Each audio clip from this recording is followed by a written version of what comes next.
Hello, I'm Kevin Mullen. I'm the Program Manager at Elitech Group Biomedical Systems, formerly Westcor. Today I'm shooting a video about the new Hematology Pro stainer. It is the Series 2 model, model 7152. It's the latest model in our alcohol-based hematology stainer. We're very excited about this stainer, and we've added a lot of features that are new. And that's what we're showing you on this video today, of the new features that we've added so that you'll have a better understanding of the stainer. For the first thing that you can notice, we've added a touchscreen display. That display includes all of the buttons that are needed to run the stainer. It's very graphical, and there's some text there with a lot of instructions. So later on in this video, I'll do a screen share of my computer that has a simulator of the software, so you'll be able to see the software in a lot of good detail. So just keep in mind that we have a new touchscreen display. Another change we've added is we no longer have prime buttons along the side of the stainer. All the prime buttons are on the display when you go into the appropriate mode. Other features that we've added to the Hematology Pro stainer is the ability to connect a barcode reader. This barcode reader will be used to scan in barcodes that are on the reagent bottles, and also barcodes that are found on specimen slides. And so the new stainer has features for tracking the reagents and the specimens in a log file, and so the barcode reader assists in that tracking ability. We've also added the ability to run a 30-place carousel, just like the 12-place carousel, but we can have up to 30 slides. Slides are loaded in this carousel just like the 12-place carousel, with the label towards the inside of the carousel, like that. And so you can have the carousel filled with 30 specimens if you choose to do that. The 12-place carousel is still functional as well. Both carousels are available as options.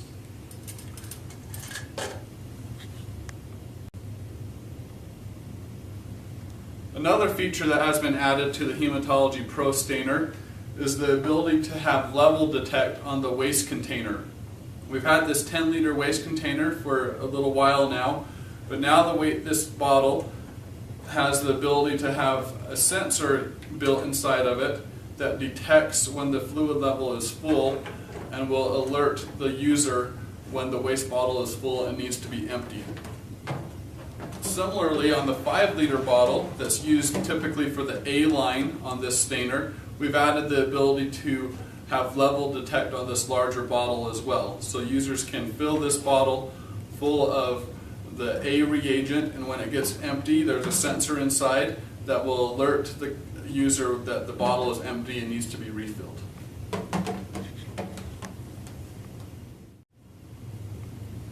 When using the barcode scanners, users will plug the barcode scanner into one of the two USB ports that are on the back of the stainer. The scanner will automatically be recognized by the stainer and turn on. Users will be able to scan the barcodes that are found on reagent bottles by going into a mode in the software.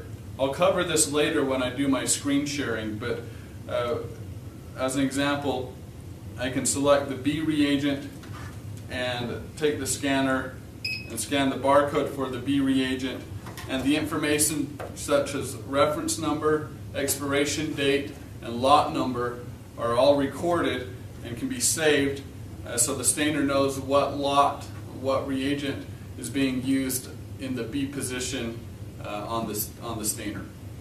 Also, the barcode scanner can be used to scan slides that have barcodes on them. So we go back to the staining mode, and we have the ability to load slides. From here, users will be able to scan the barcode, and whatever numbers or letters are represented by the barcode will be recorded in the stainer.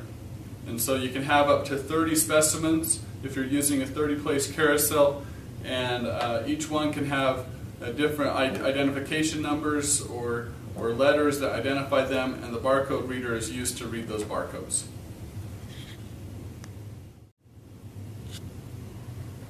One other difference that users will see is that we have changed the D nozzle slightly. So we still have the two nozzles, the ABC and the D nozzle, but we've made both nozzles to be exactly the same. So they both have this white mixing insert and no O-ring. We just found that in the past model that caused a little bit of confusion as to why they were different. So we did all the validation this time with making them the same. And so there is no difference between the ABC nozzle and the D nozzle. They're both the same in this model. As you can see, the D nozzle has the white insert, and that can be removed just like the ABC nozzle insert. It's exactly the same. So both nozzles used in the Hematology Pro stainer now have the insert and the nozzle housing, and they're both the same. So now you're zoomed in on the back of the stainer.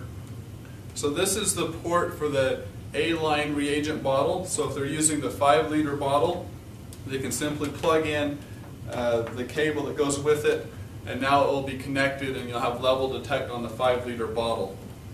The USB ports are used, one of them will be used for the barcode scanner.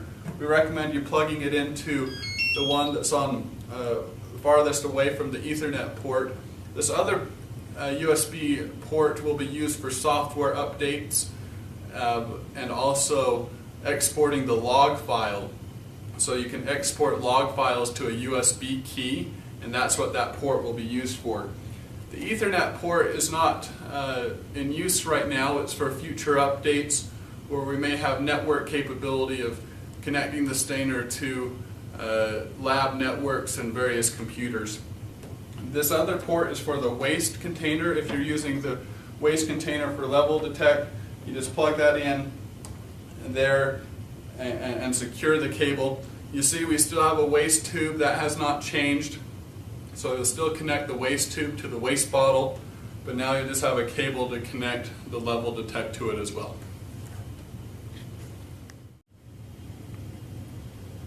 Now that I've shown you the differences on the outside of the stainer, the rest of this video will be talking about the software of the stainer. And so I'll be going through all the different screens that are available with the touchscreen display. And to do that, I'll be using a simulator that's on my computer and capturing those screenshots along with my voice as I describe them. So please stay with me as I discuss the software, and we'll see you a little bit later.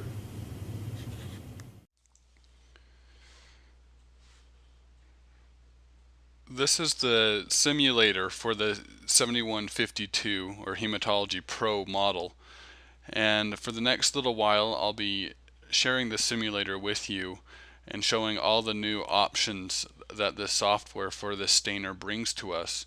There are a lot of good options here, and please bear with me as I go through them. You'll notice for the most part a lot of the new features include the ability to have traceability on the stainer, and so you'll see the features that can be turned on and turned off for that functionality.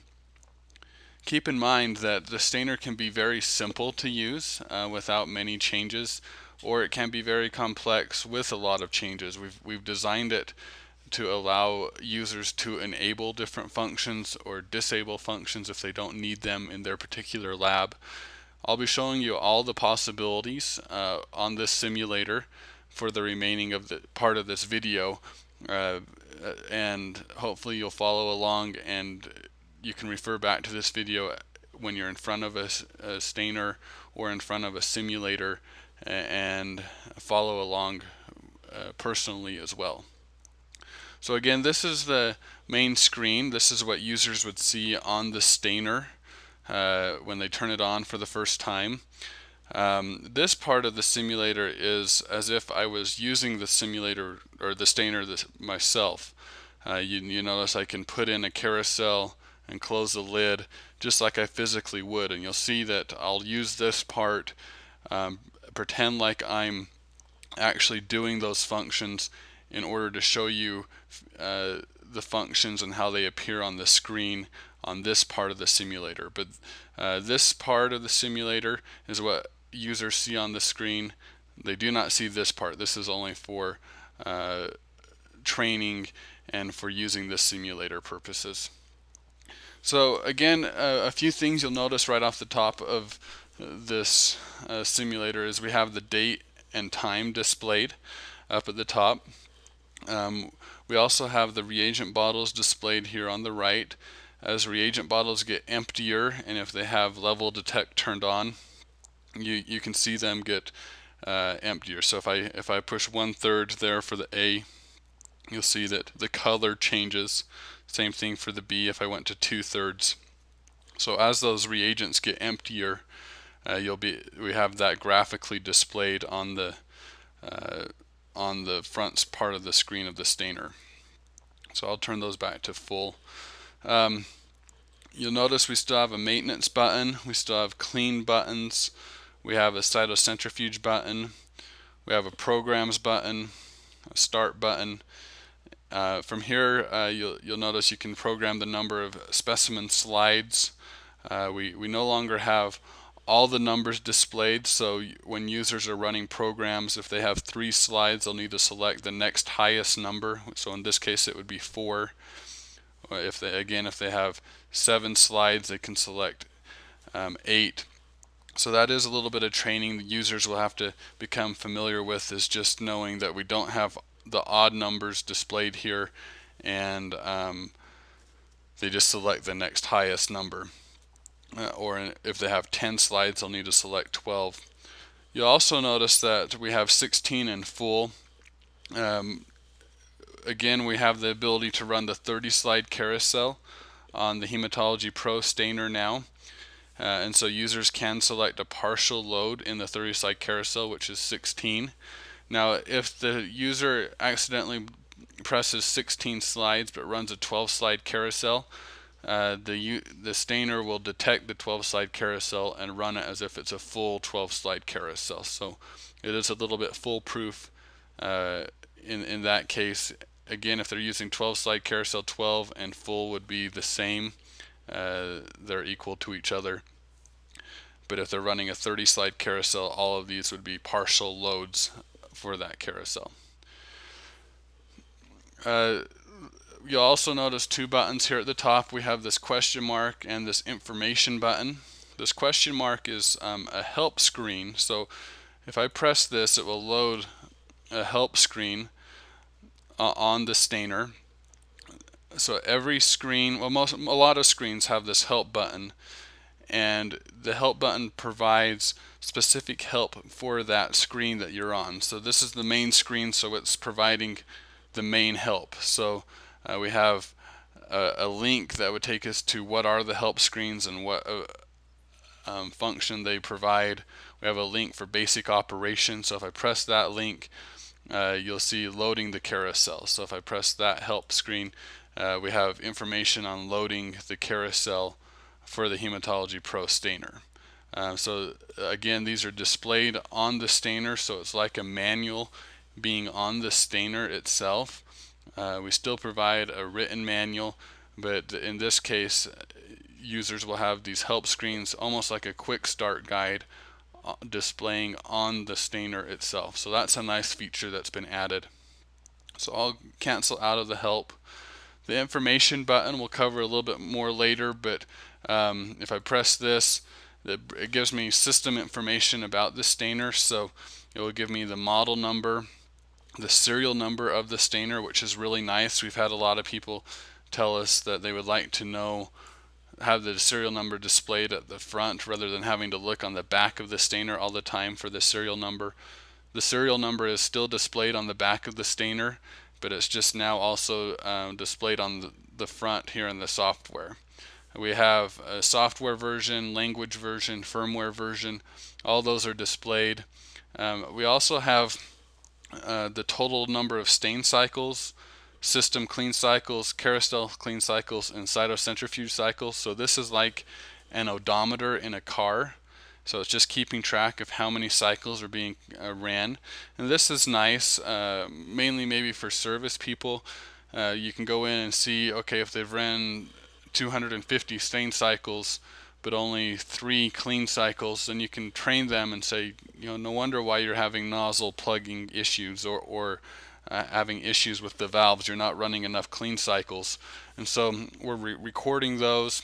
These cannot be reset by the user at all. So again, it's like an odometer in a car keeping track of miles. In this case, we're keeping track of cycles completed.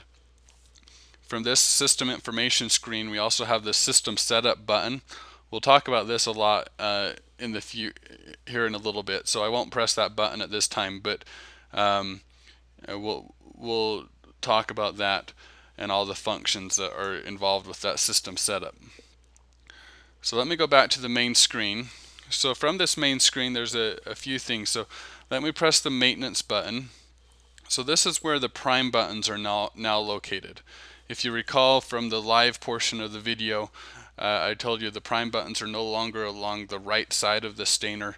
The prime buttons are here in this maintenance button. So if I press with my finger and hold the A button, it will be spraying A reagent for as long as I'm pressing it. Same thing for B. If I'm pressing B, it will spray B reagent for as long as I'm holding it. Also from this maintenance screen, you'll see the pattern test, volume test, line flush, 60-second prime, and QCPM buttons. You notice this QCPM button is grayed out. I'll come back to that and tell you why it's grayed out right now and how we can turn that function on. So again, if I press the pattern test button, it takes me to a pattern test screen. And from here there's some instructions. So if we do a hub pattern test, which is the most common pattern test, it says remove the carousel, hold a paper towel in front of the nozzle, and press the reagent button. So to do this, I'll need to open the lid, because I need to be holding a paper towel with no carousel, and press the A button, and it will run through the pattern test. One thing I forgot to mention about the simulator is you noticed right down here, because I'm using my computer for this recording, I can increase the speed. So right now it's set at 10x. If I set it to 1x, so 1x is real time, so that's the actual time that the stainer takes to perform a function. 10x is the speeded up version, or sped up version, 10 times the normal speed. So let me just put it back to 1x and do a hub pattern test. And you can see it's still very quick. But if I did it at a 10x rate, it goes a lot faster. So on the stainer itself, you can only have the ability to have 1x because we're actually spraying reagent for a pattern test. But here on the simulator, we can make things a little bit faster to make it go a little bit smoother. You also notice the slide pattern test with instructions. It says insert paper slides into the carousel, place in instrument, close lid, press reagent button. So if I put in a carousel and close the lid, it will now run a slide pattern test, and that test takes a little bit longer, and that sprays reagent onto these paper slides. And this is a good test to do for troubleshooting if someone's complaining that they're having inconsistent spray patterns over this face of the smear, or different colors, and they claim that their volume test and hub pattern tests are correct. Then I like doing a slide pattern test to see if we really have a good coverage on the slide with the reagent. If I press this help button and select slide pattern test, you can scroll down and we actually have pictures showing what a correct slide pattern test should look like. And this is an incorrect slide pattern test. You'll notice an incorrect, we have a heavy concentration of stain right down the middle, but the edges won't get as much stain, whereas this is a better distribution of the reagent, where we have stain covering top to bottom and is relatively even across the slide. It is meant to be splotchy like that because we are rotating at a faster speed than we do at normal stain speeds, and that's if we ran at the normal stain speeds, everything would be inconclusive. You wouldn't be able to tell a correct slide pattern test from an incorrect slide pattern test. And so We've embedded these pictures in the help screen to help users know what is correct and what is not correct. So I'll get back out of the help screens and I'll back now to the volume test. So volume test is similar to the pattern test with some instructions here. So we hold the collection tube in front of the appropriate nozzle and press the reagent button. So again, I need to open the lid, remove a carousel, and if I wanted to do a volume test on the C reagent, I can press the C button and it will be dispensing C reagent for 20 seconds, just like the volume test does in the current Hematology Pro model. We're just more graphical now with more instructions. To make this go faster, I'll change it to 10x speed and it will speed up. We also have the line flush, so this is a semi-automated maintenance step that users should do on about an annual basis or as needed. And so this has instructions on removing the reagent nozzle, loading 500 milliliters of line cleaner into the B and C position and press start. Again, they can press the help button if they have any questions about this line flush, and the help button for this screen is specifically about the line flush. So very good information is displayed here as well as in the manual. We have the 60-second prime button. So this is something users will normally do at installation. As you recall, we ship stainers with alcohol in the pumps and in the lines and in the valves. And so we need to remove that alcohol before we start staining. And so users will load the reagents onto the reagent tray and run this 60-second prime. Normally, you'll do all reagents at the same time, and that's what this button is, to run a sequence where all the reagents are primed simultaneously. We have added a feature now to do each line individually for a 60-second prime. We didn't have that before on the previous model, but now we do. And so to run this, users would put in a carousel, close the lid, and press the all button, and it will spray each reagent. Right now it's spraying B, and it will switch to A, and then C, and then D, and so it's removing that alcohol from the pumps and the valves and getting it ready to stain.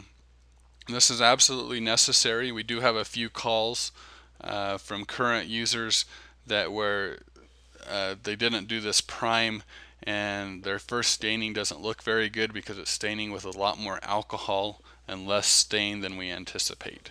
So again, at installation you should do that 60-second prime with the nozzles removed. It will use about half the reagent bottle, so keep that in mind.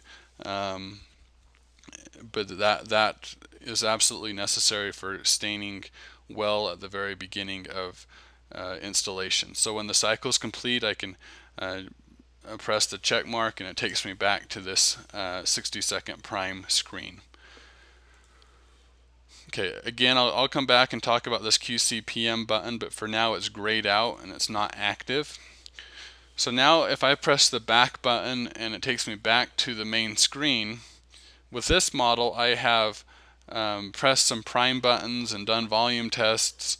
Whenever I do that, I won't be able to stain unless I run a clean cycle. So when I press back, it takes me to this screen, and you can see it. My options are the cytocentrifuge, clean, or maintenance, or the help and information screens. So again, they'll have to run a clean cycle. So if I run a clean cycle, it resets the nozzles with alcohol in them. That's how we want the nozzles to be after every stain cycle, and that is programmed in every stain cycle to leave alcohol in the nozzles.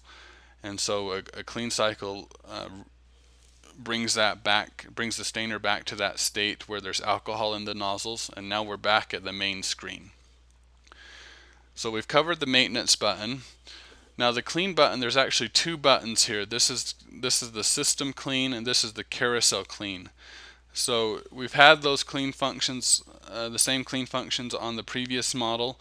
They're exactly the same now. It's just that we have two buttons on this main screen. So this is System Clean, which is a little bit faster. It, like I said, it rejuvenates the nozzles to have alcohol in them.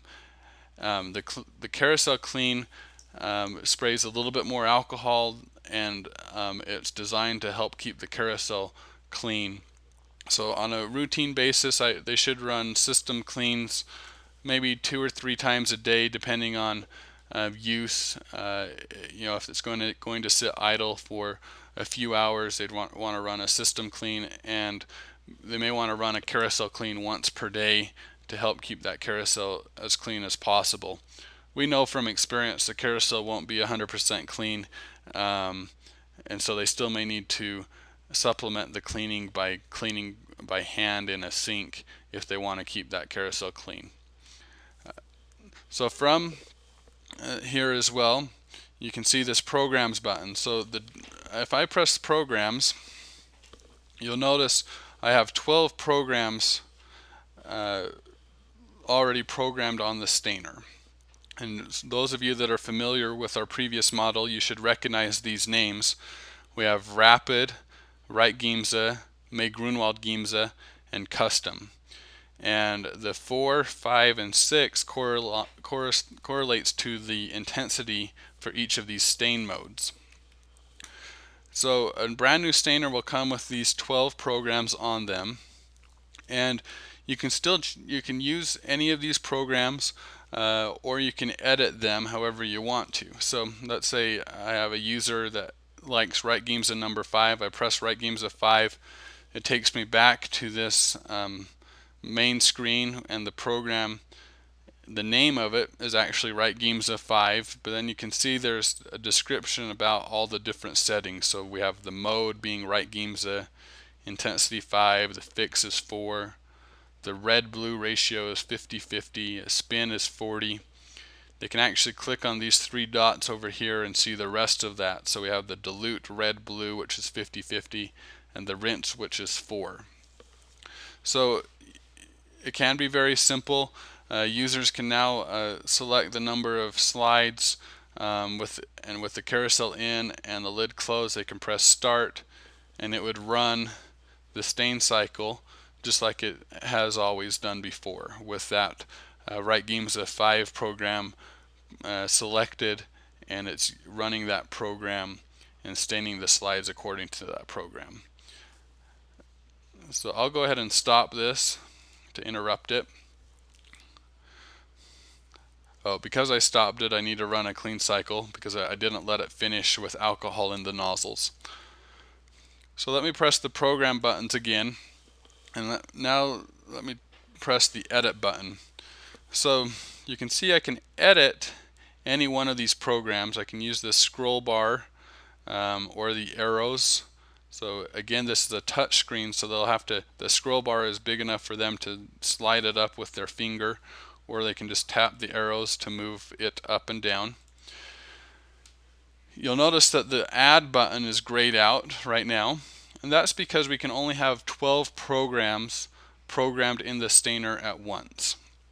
And in this stainer, we have all 12 programs already taken up by the pre-programmed programs. The 3 for Rapid, 3 for Wright Giemsa, 3 for May Grunwald, and 3 for Custom. I can erase them, so let me just erase these custom stain modes. So I select one and I press erase. Let me go back. So now I only have the 9 programs. And I press edit. Now I can add 3 programs if I choose to do that, or 1 program, or do whatever I want. So if I press add, this is what happens. I can choose which stain mode I want. So let's say for regular blood smears, a lab really likes Wright Giemsa with an intensity of 6. So I press continue. Now from here I can name this whatever I want. So I can press this program name button. It brings up a keyboard, and I can name this program blood smear. I can name it whatever I want to name it. And from here I can make adjustments like I was able to do before on the previous model. So I can adjust fixation up to 7, which is a common adjustment some labs have chosen to do. Now on the stainer before, the previous model, we called it a TE ratio, which stood for thiazine and eosin. This thiazine was the blue stain and the eosin was the red stain, and we had a number here. We've changed the programming a little bit where we no longer have numbers, but we're actually showing the ratio. So right now it's a 50-50 ratio red to blue. If a lab wants it more red, they can use the slider bar, and now it would be 70-30 red blue. Or if they want it more blue, they can do the same thing. We've added more settings to this step. Now you can have up to 10% red, 90% blue for those labs that really like their hematology slides to come out looking blue, or vice versa with the red. We can do 90% red and 10% blue. We didn't have that ability before. We only had 10 adjustments, but now we have a few more adjustments, and those are described in the manual. Here you can adjust the spin. So a common adjustment is to decrease the spin, and this is the actual number of seconds that it will be spinning for. We can adjust the dilute red-blue ratio, so that's very similar to the concentrate red-blue ratio. Again, tuning in the color exactly how they want it.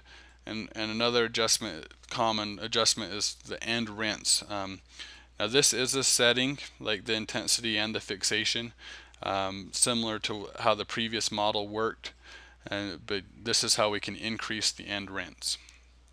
So from here I can press save, and now if I go back to here, you'll see I have the 9 previous programs and a blood smear program. So for those labs that are familiar with using a Hematology Pro stainer before, they can program their same program in that they had before and name it whatever they want to name it. And I foresee that most users will maybe end up with 2 or 3 programs, and they'll name one program blood smear, and they'll name another program maybe bone marrow, and maybe another program body fluid. They can have, again, up to 12 programs. They may have a specific doctor that likes one program and another doctor likes another program, so they can create specific programs for a specific doctor. So let's say we choose rapid with the default intensity of 3, and Dr. Brown likes this mode, so we can name that Dr. Brown, and let's just say Dr. Brown likes a little bit more blue, and I press save. So now I have Dr. Brown's stain mode that he prefers. I press that, and now the name for that program is Dr. Brown with the rapid and intensity 3 and all the different adjustments being displayed here on this main screen. So the technician can load the slides and stain the program that Dr. Brown likes. And so it's very easy to switch back and forth between programs as long as they've programmed them and named them whatever they want. Or if someone wants to keep it simple, they can just keep the pre-programmed programs that we've selected for them, name them a different name if they so choose, and delete all the others. So why don't I go in and I'll delete all these other programs, and now I just have the blood smear and I have Dr. Brown's program.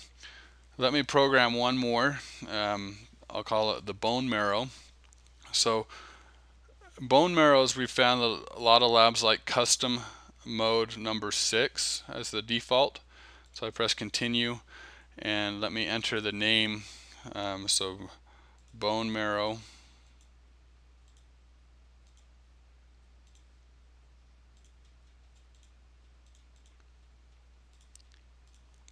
Okay, so now we have the program name bone marrow. The custom mode is a little bit different than the rapid mode and the Wright-Giemsen mode that I just showed you, because we have 11 different things that can be adjusted. So that's hard to display all 11 on one screen. So we've used these tabs to help us display the custom mode settings. So this first tab is the information tab. This is what the current settings are. They can press this general tab and you can adjust the fixation time. You can press the dry time, sorry. The concentrate tab, you can adjust the concentrate intensity, concentrate red-blue ratio, spin, mid-rinse, etc. And dilute tab is where you can adjust all of the dilute settings. So again, there's many settings that they can choose.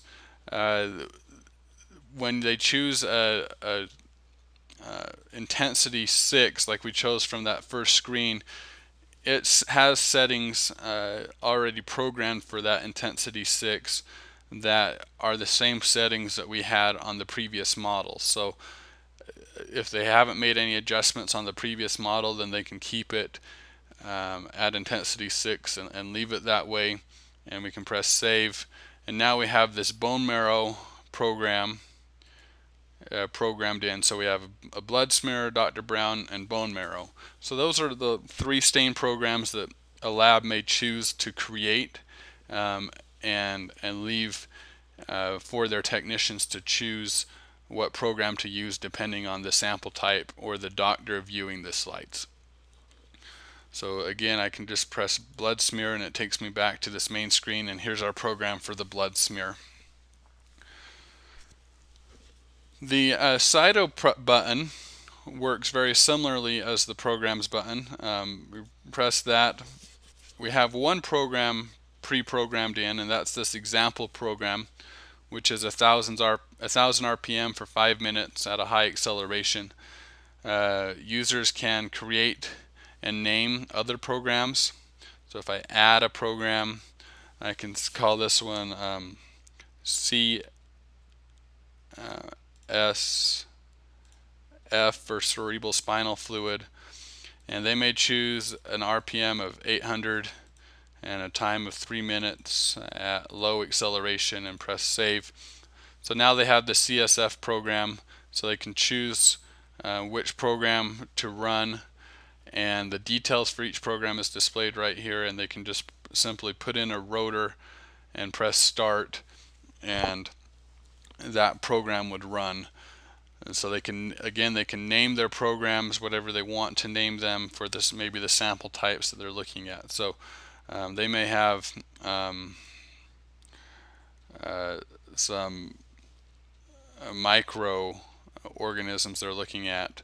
So they can name a microorganism or microprogram and do it up to 2,000 RPM. So same limits as we had before, 2,000 RPM. They may choose 8 minutes for that program, high acceleration, and press save. So now again, you can have up to 12 programs programmed in the cytocentrifuge function as well. So let me just back out, and from here, if I wanted to run the CSF sample, I would put in, first I open the lid, put in a cyto rotor, close the lid, press start, and it would get up to my program speed and start counting down from the program time of 3 minutes. Again, we're going at 10x, so it's going a little bit faster than real time to make things faster for this video and for the training. So let me go back out of the cytocentrifuge mode and get back to our main stain screen. Just one more thing about this main screen is these reagent bottles, they're also buttons. We'll talk about this more here in a little bit, but if you push anywhere on any one of these bottles, it takes us to this screen called reagent information, and from here users can track the expiration date, reference number, and a lot number for each reagent. We covered that a little bit in the live session of the video, so they can get to that screen by pressing these buttons here along this side. There's another way to get to that screen as well, and I'll show you that in a little bit. So this is the main staining screen, or main screen for the stainer itself, and it works similarly to how the current model works. You know, we still have the maintenance button, the clean, the cyto, the programs. You'll notice that the programs is a little bit more complex as far as being able to name programs and make adjustments, but it's more graphical and user friendly as well. So once they have them programmed, it's easy to use, and they can just have the programs that they care about and not worry about any of the others. A lot of the new features for this model are hidden within this system setup menu. So again, I press that information button. So I press the information button, and we have system setup. So if I press that, it takes me to a system setup menu where a lot of the new features can be enabled and disabled or viewed. And so the rest of this video will be talking about how to enable and disable all the new features, and we'll talk about the new features as well. So from this system setup menu, we have the stain programs and cyto programs. Those are the same screens that I was showing you earlier, where you can add, edit, or erase your various stain programs or cyto programs. And one reason why we have those located here as well as back on the main screen is because we have the ability to password protect the stainer. So, and to password protect this stainer, if I press this users button, the default is to have password protection turned off, but users can turn it on, and so they press this lock system setup access. So if I press that, I need to enter an administrator password. So they can choose any password they want. It just needs to be 4 characters long, and so I like to choose 1111 for simplicity. So I press enter. We have to enter it twice to make sure that we don't have fat fingers and we enter the same code twice. So enter that twice. So now we have locked the system setup access. What that means is two things. If I go back to the main stain screen and press programs, the edit button is no longer here. So I can no longer create, delete, or edit any programs from accessing that from this main screen. Same for cytocentrifuge function. Edit button is no longer here. The other thing that locking system setup access does is when I press this system setup button, I have to know that administrator password and enter it in order to go into that system setup. So if I enter the password, I go to the system setup. That's where these buttons now play an important role in programming the stainer, because I can no longer program the stainer from the main stain screen. I have to be able to still program or edit programs from within the system setup menu, and we're relying on an administrator to know that password to be able to do that. So again, I locked the system setup access by going into this users area. There's a couple other things we can do in this users area. One is enable global login. So if I press that, I can now add a user. So I can name a user Kevin, and Kevin will select the passcode. So I'll do 2222. Again, we have to enter that twice. So now Kevin has been entered. I can add another user. I can name that person Kent. or whoever I want to have there. I'll give Kent a passcode. Users can have the same passcode. It doesn't keep track of that. It only links the passcode to one particular user. You may want to add or a lab may choose to add a user named service and give them a passcode. So if they have a biomed that comes and does service, they can add them as a user. So again, this is a feature that's there that they can have turned off. They don't have to have users at all unless they choose to, but a lot of labs are now in the need of traceability features, including keeping track of users using the equipment, and so that's what this function provides. So with the global login enabled, if I go back, I have to select a user before I enter that main screen. So I'm going to select Kevin. Now from here, I can select to log out at a specific time. So if the stainer has sat idle for 1 hour, it will automatically log me out. I can choose 5 minutes, 15 minutes, 30 minutes, etc. If I want to. 1 hour is a good time frame.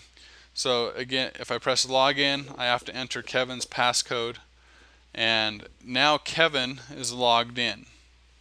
So everything that is done on the stainer now, the stainer will record that Kevin was logged in at the time that it was done. So if I run a stain cycle, let me open the lid, put in a 12-place carousel, close the lid, press start, it will record that Kevin was the person using the stainer at the time that this stain cycle was started. And you're probably wondering, well, what do you mean recording? And we'll get to that feature here in a little bit. We do have a log file that is created, and so you'll see on the log file who the user was at the time the log feature was done. So we'll let the stain cycle complete to the end. And so when we look at the log file, you'll be able to see that Kevin was logged in. So I stained a stain cycle. Now, if I'm finished with the stainer, I can choose to log out, or I can leave it for 1 hour and it will automatically log me out. But if I log out, it will take me back to this screen, and now Kent may have some slides that he needs to stain. So he can choose his name and enter his passcode, and now Kent is logged in, and so on and so forth. So that's how the global login works. Let me go back to users. I have to enter that administrator passcode to get into the system setup. There's a couple of other features within this users setting or menu as well. This first one is this enable run login. If I select that, this is kind of the ultimate protection that the stainer provides as far as user traceability. So now if I go back and I log in as Kevin, oh, you notice I typed 1111 and it was the invalid passcode, so I need to log in again and use the correct passcode for Kevin. Now let's suppose Kevin is logged in and maybe ran a stain cycle, but then left the stainer in this state, and he forgot to log out. Well, we've enabled that run login, and what that does is at the time of pressing start, it requires me, Kevin, to enter my passcode again. Now this may be a little facetious because labs may say, oh come on, Why do you need that? Well, let's suppose Kevin forgot to log out, and Kent now has some slides that he needs to stain, and the lab is really particular about wanting to know the person using the stainer at the time the slides were stained. So Kent would not know Kevin's passcode, and so he may enter his passcode, and it would say invalid passcode and would not start the stain cycle. So Kent would have to log Kevin out and log himself back in, start the stain cycle, enter his passcode, and that way we know for sure that Kent was the one that started that stain cycle, and it wasn't Kevin starting that stain cycle. So that feature, I need to run a clean cycle because I interrupted the stain cycle. So that feature is this enable run login feature is the ultimate user traceability function.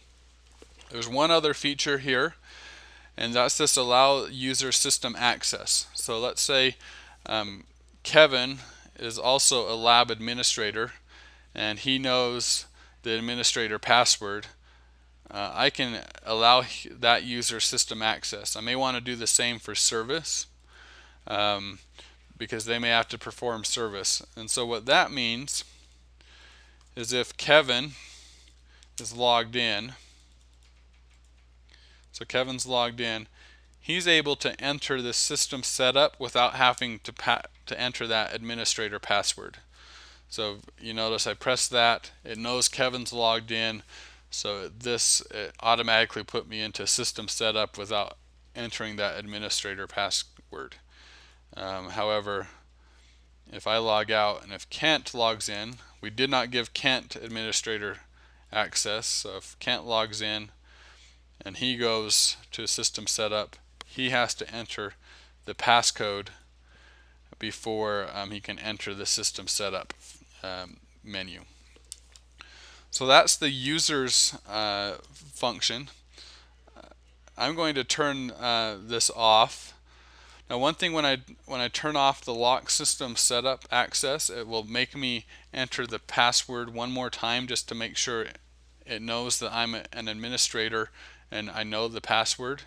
So I enter that administrator password, and now you notice if I press programs, the edit button has come back. Also, I can enter system setup without having to know that administrator password. So that's the users button is a very important button, and I hope you can notice as well that everything can be either enabled or disabled. They don't have to have all those features that I just showed you turned on, but if a lab wants to have those features turned on, they can do that. Okay, also within system setup, I talked about the log file a little bit. So if I press the system log button, this is where every function that's done on the stainer is recorded. So if you recall, we did a stain cycle. So Kevin logged in this date and time. The stain cycle was started, and here's the details for the stain cycle. So with a program name, the mode, fixation, intensity, so all the settings. The reagents can be recorded. We haven't showed you yet how to turn that on.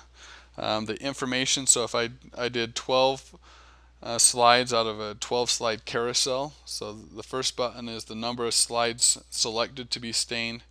The second is the size of carousel being ran, and then at this time the stain cycle was completed.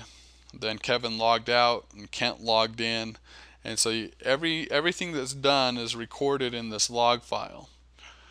The log file can be exported by plugging a USB port, a drive into one of the USB ports on the back of the stainer, and we plug in that flash drive into that USB port and we press export, and it will create a file onto that USB stick, and those files can be transported to a computer and sorted. The files are a CSV, a comma separated value file, so they can be opened in Excel or other spreadsheet type software, and each one of these columns and cell and rows create a cell, and so that data can be stored. The stainer itself has enough memory to record log files for up to 2 years worth of use.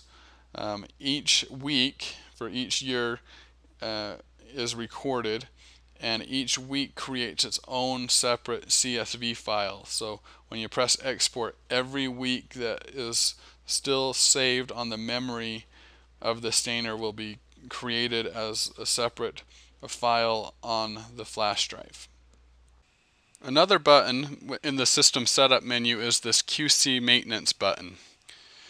If I press this, this is where I can enable 3 different features that involved with quality control and maintenance tracking. So again, the default is to have these features turned off, and I will discuss each one of these features and what happens if we turn them on. So the first one I want to discuss is this enable reagent tracking. If I go back to the main screen, you'll notice my reagents are full of color, and if I press on any of these, it takes me to this reagent information sheet. If I press change, that's where I would normally put in information about the reagents, but I don't have that feature turned on yet, so everything is grayed out. So to turn on the feature, I need to go into QC maintenance tracking and turn it on, and I can choose which reagents I want to turn on and leave off. So once I have it turned on, I have the ability to record the reference information, the lot number, and expiration dates of the reagents. So I go back to the main screen, and you'll see that the reagents now are flashing with an expired symbol in them, indicating that possibly the reagents are expired, and you should be warned about that or alerted about it as a user. So I need to load the reagent information into the software of the stainer. To do that, you have 2 different ways to do that. First, you can select push anywhere here on any of these bottles. They act like buttons. Or you can do it inside of the system setup menu and press this reagents button. Both places get you to the same screen, which is this screen, and from here you can enter the information. So to enter it for the A reagent, I press change, and now you'll notice that these are no longer grayed out. You have white boxes that can be entered with information. To enter the information, there's 2 ways to do it. One way is to use the barcode scanner, and all you do is simply scan the barcode of the reagent bottle, and that information is displayed there in the white boxes. And so once you've entered that information, you can press save. Another way to do it is to hand enter the information, which is done by pressing inside of each one of these white boxes. So I first enter the reference information, so I enter 071B for the B reagent, and I can enter an expiration date, so year, month, day, and also the lot number. So all this information can be located on the label of the reagent bottle. The service date and time is automatically stamped on this screen as it pulls the date and time from the software. So that gets recorded as today's date and time, being the reagent was changed out or serviced on today's date and time. So I press save, and that information is recorded.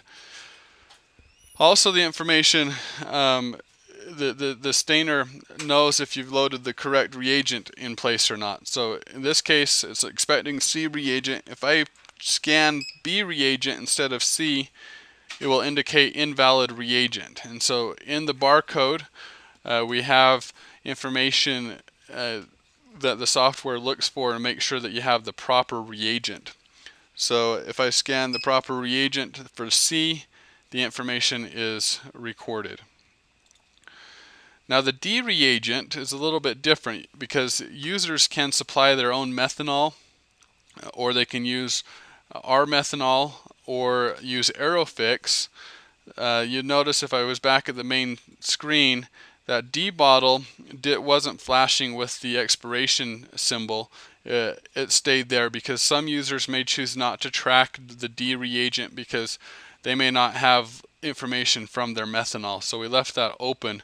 But if they do have that information, or if they're using an ELITech Group biomedical system product, they can scan the information. So if I'm using the Aerofix reagent, I can scan that information in, and now I have the reference number, expiration date, lot number, etc. recorded. So once I have that information entered, every time I'd run a stain cycle, this reagent information, all the reference number, expiration date, lot number, and service date and time will get recorded, along with the information about who ran the stain cycle if they have that user traceability turned on, as well as the stain settings that were ran to stain those slides. So if you notice, if I run a stain cycle right now, I first need to put in a carousel and close the lid. I'll go ahead and stop it, but I'll go back to the log file, and you'll see that a stain cycle was started, and the information about that stain cycle is recorded. Then above it is the information about the reagents. So that gets recorded in the log file, and other information that is recorded. Now that stain cycle was interrupted because we stopped it. Another feature inside the QC maintenance tracking button is this enable slide tracking for stain slide tracking and enable cyto slide tracking. You'll also notice this manual entry. So the manual entry right now is grayed out. I can't turn that on unless I turn on one of these features. So let me turn that on. I'll come back and talk about manual entry here in a little bit. So let me turn on stain tracking and cyto slide tracking. With that turned on, and I go up to the main screen, you'll notice the main screen changed a little bit.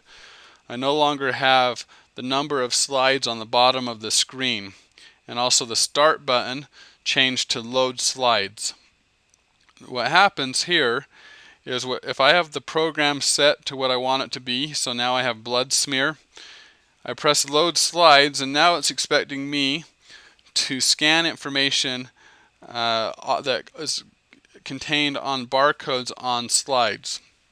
Now we scan the numbers or letters that correspond with the barcode. We don't do any interpretation as far as what that barcode means. We just simply scan the information and record the corresponding number or letters. So I have some slides here I'll scan and get that information. So you can scan numerous slides and get that information.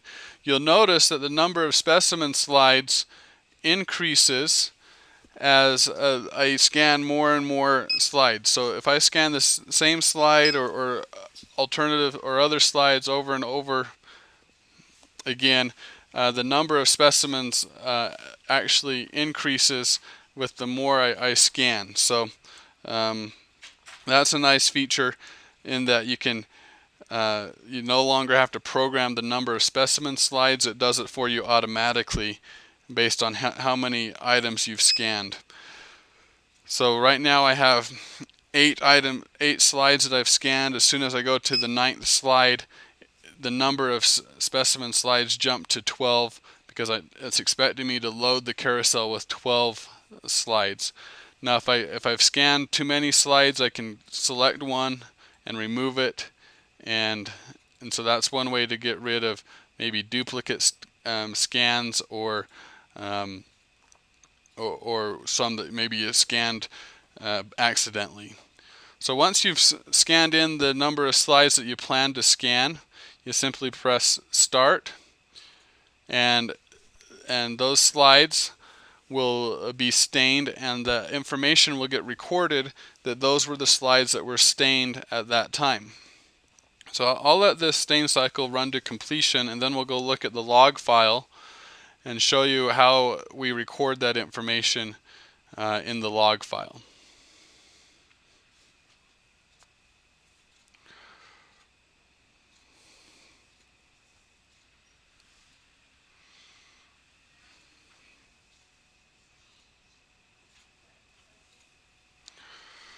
So we're almost there.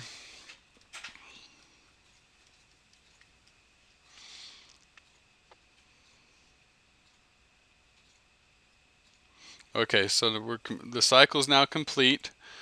If I go look in the log file, you'll see that I started a stain cycle with these reagents. I can scroll over and see all the information about the reagents. And then these are the slides that were entered, the slide numbers or information that were contained on the barcodes for the slides that were stained. And you'll also notice that we ended up staining, it was set for 6 specimen slides on a 12-place carousel. Then the stain cycle was completed. After the completion, we accessed the system log, and so that's what was recorded there. Now, if someone had been logged in, all that information would have been recorded, that maybe Kevin was logged in or Kent was logged in at the time that that stain cycle was completed. Now, if I press manual entry, what that does is allows me not to have to use a barcode scanner to get that information in. I can actually hand type information or use the barcode scanner and type in information as well. So using this, so if I turn on manual entry, you'll notice I no longer have just the remove button. I have add and edit and remove located right here. So I can still scan a barcode, and I can scan barcodes just like I showed you before. But if I say I had 2 slides from this patient 1543, I can select that and press edit, and now I can type in slide 1, and I could enter another one and name that one slide 2.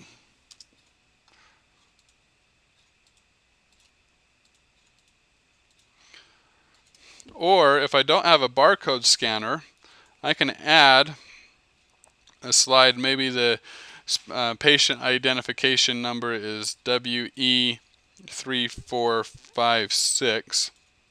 That information would get recorded for that slide. Now, this does allow you to type in whatever you want. So laboratories will have to be careful about patient names and HIPAA rules that may apply, where they can't be recording patient names, but they can record patient identification numbers. So it is free for that, and the lab should understand that if they have manual entry turned on, they are subject to that, and they should be using correct training protocols to keep their lab personnel to understand that information. But again, they can enter patient ID identification numbers or names, whatever they want to do to identify the slides that are being stained. So, and the number of specimens works the same way. If I added one more slide, say with this ID, you'll see that the number jumped from 6 to 8, but I have 7 slides loaded. Now if I press start, it starts the stain cycle. In this, I'm going to interrupt it now. And now we'll go look at the log file again. You'll see on the log file, for this stain cycle that we just started, there is an M in parentheses put in front of each slide identification number, and that indicates that it was manually manipulated, meaning the user, the technician, whoever's using the stainer, went in and changed the name or identification of that slide somehow, so that M indicates that it was manipulated manually. The two slides that we didn't manipulate, they no longer have an M by them. We did that on purpose to make sure that labs could identify what slides might have been manipulated manually, because we know that manual entry leaves the lab subject to typos and maybe possibly some faulty information. So by identifying each slide that has been manipulated manually, we thought that that way the lab could understand, okay, well, maybe there was a typo on that slide, and that could be why it was recorded incorrectly. Inside the QC maintenance tracking button, there's one more function I want to show you, is this enable preventative maintenance tracking. So if you recall, if I go back out to the maintenance button, or this QC PM button is turned off, and that's why it's grayed out. To turn that on, I have to turn on this QC maintenance tracking. If I turn that on, that QC PM button now is activated. So I can press that, and that what this is a quick log, an easy to look at log of the preventative maintenance that is done on a routine basis. Also, what that does is if I run maintenance, say I run a pattern test, so let me remove my carousel, open the lid, remove the carousel, run a hub pattern test. At the end of that test, I now have to report what the result was. Was it acceptable, unacceptable, or inconclusive? And so if I report acceptable, let's say I run a hub pattern test for B and report that as inconclusive, that information is recorded in this preventative maintenance log here as on today's date and time. I ran a hub pattern test and it was acceptable for A, inconclusive for B, and so on. Same thing can be done for the volume. So if I run a volume test, say I run a volume test for B, after the volume test it wants me to enter the volume that was collected during the volume test. So it might be 10.5 milliliters. Let's do it for A, and that might be 9.5. Again, so that information is recorded here on this log.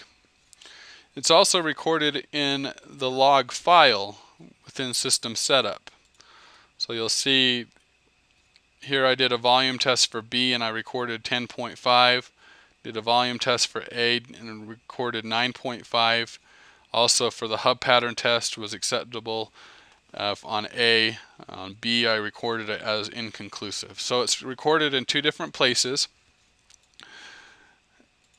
There's a few other features that are on this log, such as line flush, disinfecting the bottles, drain check, nozzle cleaning, and QC slides. Now the line flush, the instrument will automatically put the date and time when a line flush is completed, because it knows when the line flush is completed by the user pressing this line flush button and following the instructions. These other features, like disinfecting the bottles, a drain check, nozzle cleaning, and QC slides, the instrument doesn't know if they've done that. So the user will need to record that, and that's what this record maintenance button is for. So we press that record maintenance button, and they can say, okay, I just completed a QC slide and it was acceptable, and press save, and so today's date and time gets recorded as an acceptable QC slide. Same thing if on their monthly maintenance they disinfected the reusable bottle, weekly they check the drain, and they manually clean the nozzle, they can press save and the date and time gets recorded that those functions were completed. And again, if we go look at the log file, that gets recorded as well. So it's recorded in two different places, but if they have that QC PM tracking enabled, that's what that allows us to do, is record quality control and maintenance tracking. Now there's a few other things here like daily preventative maintenance prompts, weekly and monthly preventative maintenance prompts, and QC slide prompts. So they can, if they want to be prompted, say on a daily basis, they can turn this on. So they can say every day at 7 a.m. I want to be reminded to run my daily preventative maintenance, which includes basically a hub pattern test and looking for spray out of the nozzles. Now on a weekly and monthly PM, they can choose the day. So let's say every Wednesday at 7 a.m. they also want to have weekly preventative maintenance prompts be shown on the screen of the stainer. And so that means every Wednesday at 7 a.m. they will be reminded to run a drain check on their weekly prompts, and also to check volumes on their weekly prompts. The monthly prompts come from the first Wednesday, or whatever day they select, the first day of the month. The instrument automatically knows the calendar for the next number of years, and so the first Wednesday of each month they'll also be reminded to disinfect their reagent bottles and to clean the nozzles manually. Now the prompts, they look like this.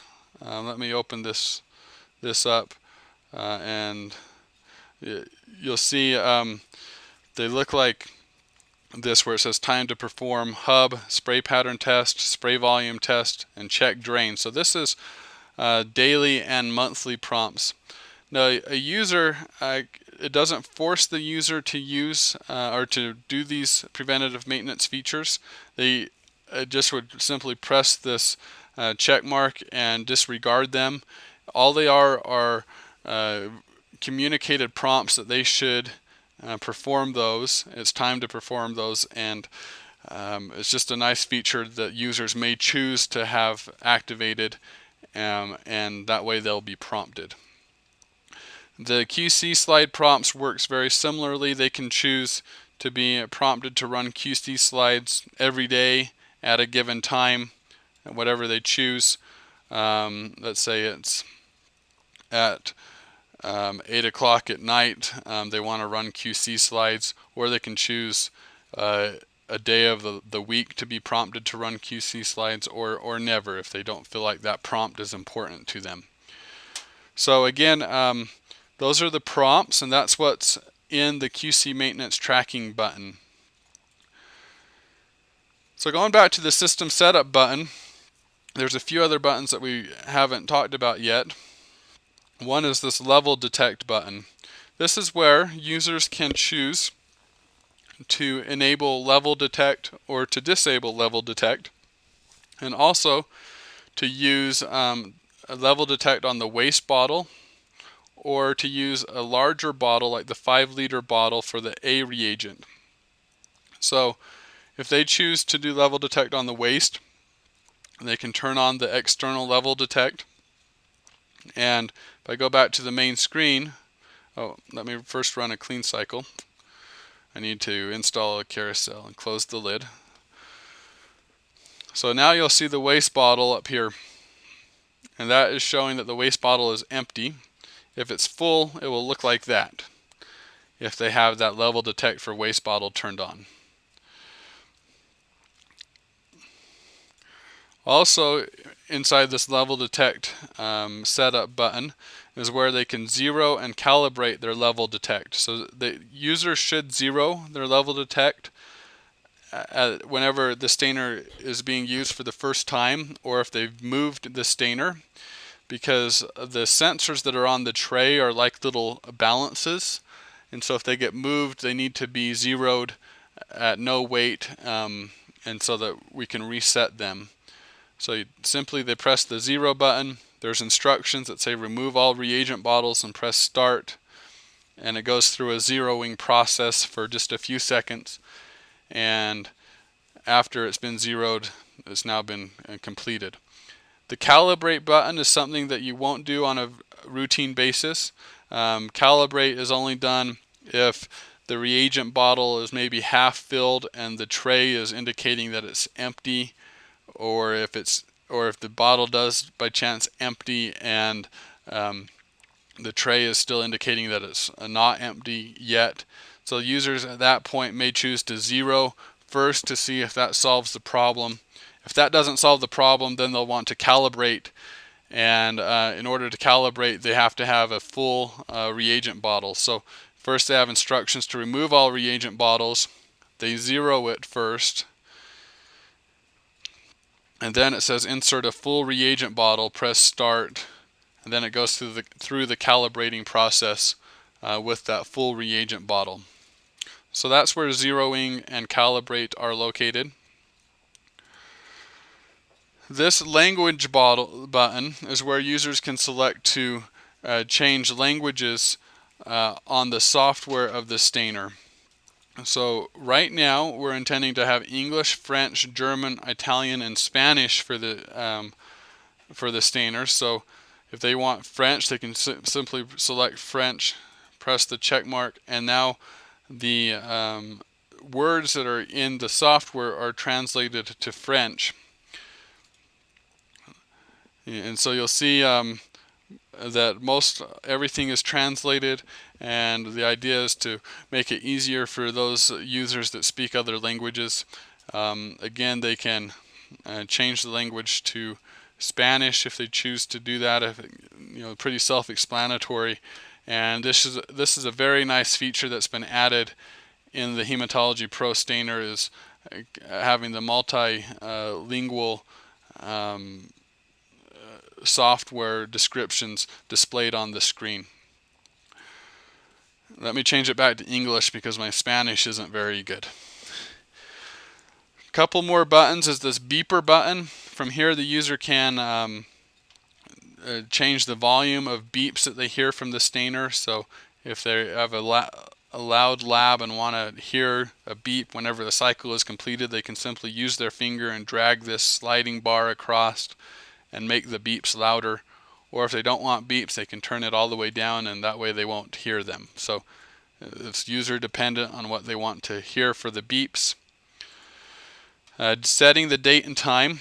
So we are located in Utah in the United States, and so most stainers will be sent from here with the mountain time zone. So users, when they first install the stainer, they'll need to adjust the time that they want. They have the choice between a 12 and 24 hour format clock, and simply just select the hour, minutes, seconds by using the arrows up and down, and also the date can be adjusted if by chance they need to adjust the date. This restore defaults is a button that is if a user's been using the stainer and forgets what the default stain settings were, or the default cytocentrifuge settings were, or if they just want to delete all the users that maybe have been entered, they can simply select the system settings. That just restores all the system settings to default, or the stain settings, or the cytocentrifuge settings, so they can choose what they want to do and press restore, and that will restore the instrument back to default, or like it was brand new. So going back here, I'll just disable the slide tracking. Oh, one thing I failed to mention is the cyto slide tracking. So the cyto slide tracking is very similar to the slide tracking. It's just within the cyto mode. So again, they pick the program they want, press load slides. From here they can use the barcode scanner to enter slide information and sample information. So we realize with cytocentrifugation you may have a liquid sample, and from that liquid sample you may make 4 slides. And so in this case they could scan a barcode off the sample information and scan barcodes. If they have barcodes on 4 slides, they can scan that information separately. Or if it's just one slide, one sample, they can do that. So let's say I have a sample that ID is 1543, and so both the slide and the sample information is the same. And I can put in a rotor, close the lid and press start. So it will get recorded that that specimen was ran in the cytocentrifuge cycle. So you have the ability to record slide and sample information in the cytocentrifuge function. So let me just go back to system setup. This network settings button is grayed out. It's not active right now. That will be active probably in a future software update where we do connect the stainer to a network of computers. But for now it is grayed out, and it's grayed out on purpose, and that's what you'll see on the stainers is that button will be inactive. So that concludes the information about the software that I wanted to share on this video. I hope that you found that it was useful. You can see that there's many new features that have been added. Again, use the help screens where you need to. Those will help you a lot. And also play around with this, view this video as many times as you need to. We can also make this simulator available if you'd like to have the simulator and use it on a computer to become more familiar with the software of the new Hematology Pro Stainer. And that concludes the software portion of this video. And again, thank you very much. So we're back from doing the software sharing. I'm really excited about this stainer. As you can see, we've made a lot of improvements. We've allowed for traceability features and ability to name programs and really customize programs that people want to use on the Hematology Pro Stainer. Thank you very much for attending this video and watching it. Please re-watch it if you need to confirm to yourself a few of the different things that I've shown. You can even share this with customers if you feel like it's appropriate.